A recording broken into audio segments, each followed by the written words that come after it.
ఇప్పుడు మనం మష్రూమ్ గీ రోస్ట్ మంచి మసాలాతో ఎలా చేయాలో చూద్దాము.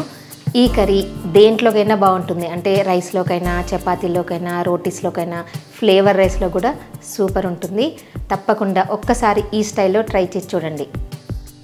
Hello friends, welcome to Hyderabadi రుచులు. నేను మీ ఇందిర. మష్రూమ్స్ అంటే ఎంతమందికి ఇష్టమో కింద కామెంట్ సెక్షన్లో కామెంట్ పెట్టండి. నచ్చని వాళ్ళు కూడా నచ్చలేదని చెప్పండి. ఇప్పుడు మష్రూమ్ గీ రోస్ట్ ఎలా చేయాలో చూద్దాం. నేను ఇక్కడ 200 గ్రామ్స్ మష్రూమ్స్ తీసుకున్నాను. వీటిని చిన్న చిన్న ముక్కలా కట్ చేసుకోవాలి.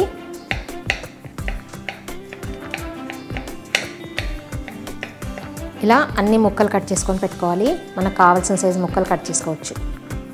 మసాలా కోసం 7-8 జీడిపప్పుని కొంచెం వేడి నీళ్ళల్లో నానబెట్టి పెట్టుకోవాలి. ఒక 15 మినిట్స్ ముందు 5-6 ఎండుమిర్చిని వేడి నీళ్ళలో నానబెట్టుకోవాలి. మనం మసాలా చేసే 15 నిమిషాల ముందు నానబెట్టుకోవాలి. ప్యాన్ వేడి చేసుకుని 2 టేబుల్ స్పూన్స్ ధనియాలు వేసుకోవాలి. 1 టీ స్పూన్ జీలకర్ర వేసుకోవాలి.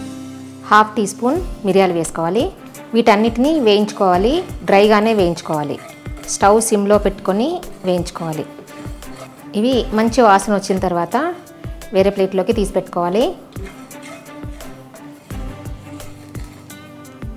ఇప్పుడు మష్రూమ్స్ రోస్ట్ చేసుకుందాము. 2 టేబుల్ స్పూన్స్ నెయ్యి వేసుకోవాలి. దాంట్లో మనం కట్ చేసి పెట్టుకున్న మష్రూమ్స్ వేసుకోవాలి.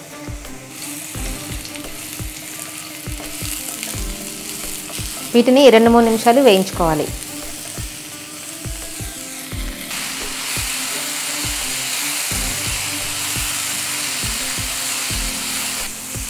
త్రీ 4 మినిట్స్ రోస్ట్ చేసుకున్న తర్వాత వేరే ప్లేట్లోకి తీసి పెట్టుకోవాలి.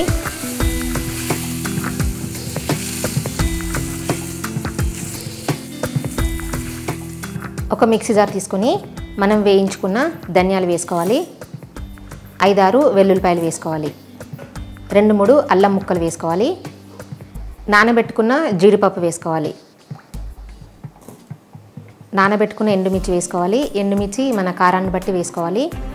2-3 రిక్కలు చింతపండు వేసుకోవాలి. మూత పెట్టుకుని మెత్తగా పేస్ట్ చేసుకోవాలి.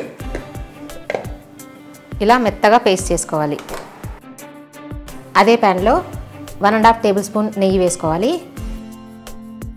దాంట్లో మనం గ్రైండ్ చేసుకున్న మసాలా వేసుకోవాలి.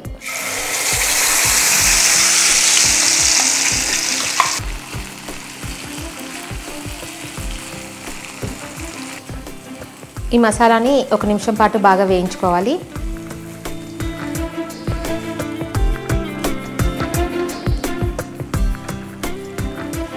మసాలా ఆయిల్లో వేగిన తర్వాత గ్రేవీ కోసం వాటర్ పోసుకోవాలి. గ్రేవీకి సరిపడా వాటర్ పోసుకోవాలి. టేస్ట్ తగినంత సాల్ట్ వేసుకోవాలి. 1/2 టీ స్పూన్ పసుపు వేసుకోవాలి. ఈ గ్రేవీని ఇంకో 2 నిమిషాలు ఉడకనివ్వాలి. గ్రేవీ కొంచెం చిక్కబడిన తర్వాత టేస్ట్ సరి చూసుకోండి. కారం కానీ సాల్ట్ కానీ కావాలనుకుంటే యాడ్ చేసుకోవచ్చు. ఇప్పుడు దీంట్లో మనం ఫ్రై చేసి పెట్టుకున్న మష్రూమ్స్ వేసుకోవాలి.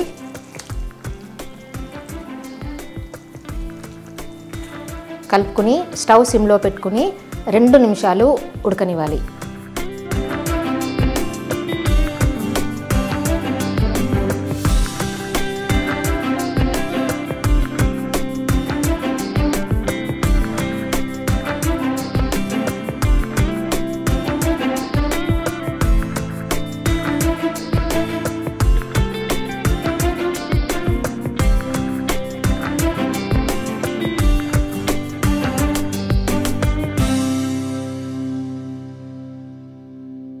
ఈజీగా ప్రిపేర్ చేసుకున్నాం కదా, చాలా టేస్టీగా ఉంటుందండి. చపాతీల్లోకైనా, రైస్లోకైనా, రోటీస్ దేంట్లోకైనా చాలా బాగుంటుంది. నచ్చిందా?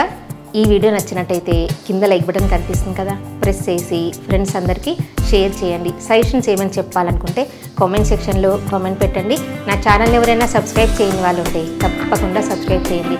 కొత్త వీడియో నోటిఫికేషన్స్ కోసం పక్కనున్న బెల్ బటన్ని క్లిక్ చేయడం అస్సలు మరవద్దు. Thank you for watching.